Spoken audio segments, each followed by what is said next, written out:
Hey guys, it's Aoife from Fred Weasley Died Laughing, and I'm here with my BookTubeAthon TBR. So I presume everyone on BookTube at the moment knows what BookTubeAthon is. It's the first time I've done it, so I'm really excited to take part in this. And yeah, so there's loads of all these challenges. I will leave the link to the BookTubeAthon YouTube channel down below if anyone is interested in finding out the hosts and just different things about it. So I will leave that below. So there are different challenges with this readathon, and it's really exciting. It's really nice to kind of have something to say, this book suits this challenge, so I'm really happy with that. So one of the first challenges is to read a book with blue on the cover.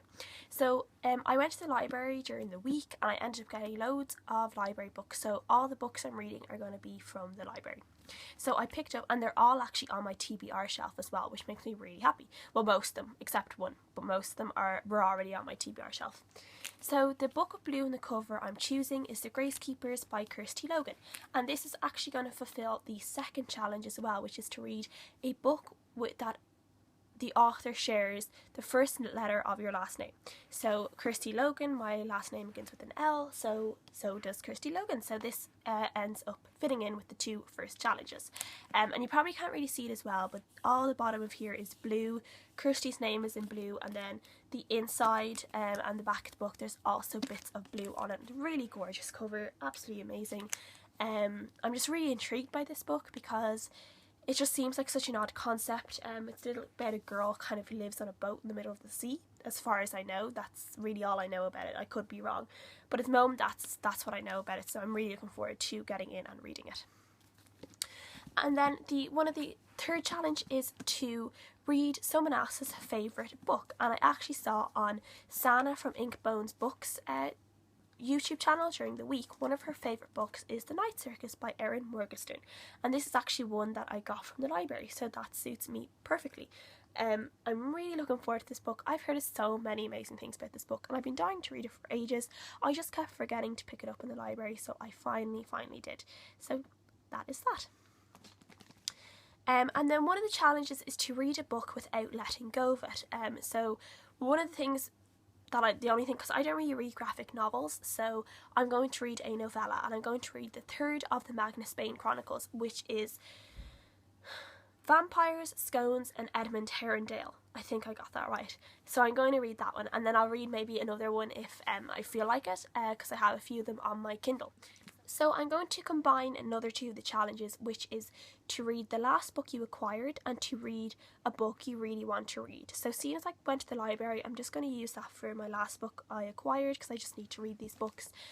So I'm going to combine the two, and I'm going to read Zoo by James Patterson. I have been watching the TV show that has been made that is based on this book. I find it just really interesting. It's basically about something happens to all the animals in the world and they end up losing their fear of humans, and they end up hunting humans for sport the way humans hunt animals for sport. And to be honest, with all the stuff that's been happening in the news this week with Cecil the lion and other kind of animal abuse stories that I've had to see, especially in work, as I'm a journalist, so I kind of cover a lot of this stuff for work, and it's been really breaking my heart, especially as well. The Yule Dog Festival was a few weeks ago, which I was really campaigning against as well, so all this stuff really affects me when I see it. You know, I'm just an animal lover, so this book, at first I was a little bit like, oh, I don't know if I like this book, and now with everything that's been going on, I'm like, I think I want to read a book where the animals are getting their own back. So yeah, this is going to be that book anyway. I know the TV show is obviously a little bit different to the book, so I'm looking forward to reading what the book is, what like the original story is like. So yeah, and then afterwards we just kind of need to read three books. We need to read 7 books in total, which is the very last challenge, to try and read 7 books. So I have 4 books I've already told you about, and then I have the other 3 that I got from the library. So I have Bloodfever by Karen Marie Moning, which is the second of the Dark Fever series. Or the Michaela Lane series, I should say. The first one was Dark Fever, which I read a couple of weeks ago, which you heard me talk about. So I'm looking forward to reading the second one. It's actually not that long, it's only like 300 pages, so hopefully I'll get through it pretty quickly. The next book that I got from the library is one I've been wanting to read for ages, and it's Graduation Day by Joelle Charbonneau. I'm not sure if I'm saying that right. But this is basically the third and the last book of the testing series.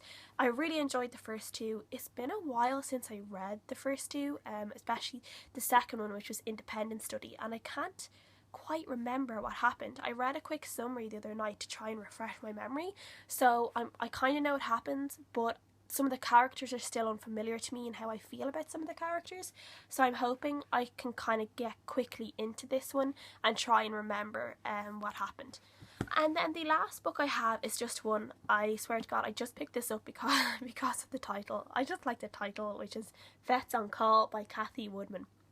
So this is basically about a veterinarian nurse in this small English village, I think, and she meets this guy who's a bit of a bad boy and rides motorcycles, and they end up falling in love, and then I think something really, really bad happens and they kind of have to learn how to live with it. That's all I know about this. This book is actually, I think, the 9th book in this series. However, from what I can tell, the series is basically just all about this town called Talton St. George. So it's all about this town. So I think that it actually doesn't matter that I haven't read any of the others, because I think I could actually read them on their own. That's what I'm hoping anyway.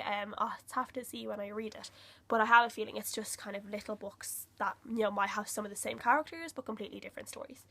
So yeah, I'm looking forward to it. Maybe a nice little romance / animal read, so it should be good. And then, as I said, I'll probably read some of the Magnus Bane novellas as well if I end up not really getting through all of those books. But I should have a lot of time in the evenings this week, because I'm working early in the morning, so I have a lot of the late afternoon, early evenings free. So I'm hoping to get lots of books read. So yeah. So let me know what you guys are reading for BookTubeAthon if you're taking part. Link me to your videos. I would love to watch them. And I will see you guys again next time. So bye.